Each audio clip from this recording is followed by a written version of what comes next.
I think it's unprecedented that we have a vice presidential candidate who's essentially getting job training during the campaign. She's not ready for prime time. Now, that's an interesting statement you're making. What about Bill Clinton? Bill Clinton is the governor of Arkansas, okay, a very, very small state. And before that, he's Attorney General of Arkansas. He's got no foreign policy experience. He's got nothing like that. He ran a little tiny budget. And so I don't know what the difference where Bill Clinton ran for president and Sarah Palin running for vice president, Doctor. What's the difference? Well, you'll accuse me of being elitist, but this is a man who studied at elite institutions and traveled abroad. Sarah Palin got her passport last year. So that means I should be president. I studied elite institutions and traveled abroad all over. So well, you would be better qualified than Sarah Palin at this point. Thank you, Doctor. I appreciate that, but I'm not so sure that's true. But Congresswoman, you see, look, the Democrats are trying to paint Palin with the same brush the Republicans try to paint Obama. And there is some validity in both postures, okay? Agreed. Neither Obama or Palin really have foreign policy experience, but neither did Bill Clinton.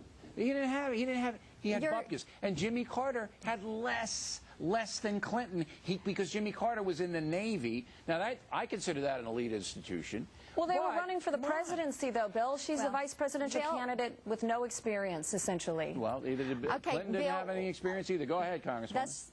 That's right. And the governor of the state of Alaska prepares a little bit differently on foreign policy issues than other governors prepare. She is the commander-in-chief of the Alaska National Guard. Her neighbors are Russia and Canada.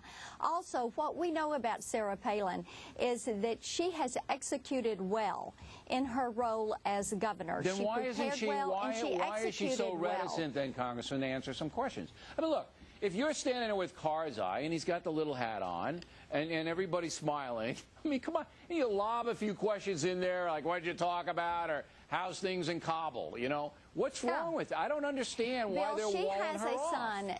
What? Well, I tell you what, she has a son who is a member of the U.S. military. That doesn't make her qualified on foreign policy. I know that she keeps up with things. And I will tell you, quite frankly, Dr. Hellman, I don't think it's necessary to study at an elite institution to understand some of the workings of the world. Okay, My goodness. Well, I do think that it's necessary to study the wherever you study it.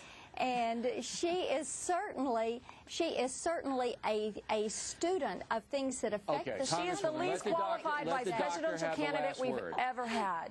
Go ahead, you know, President Carter when he was running and President Clinton when he was running, they weren't afraid to address the press because despite their lack of experience, they had studied up on the topic. She is getting training now, and that's the reason that she can't speak to the press. She's not ready Ladies, for prime time. I gotta go. It's only an hour program. I wish I had more time, but I got to run. But we appreciate you guys coming on.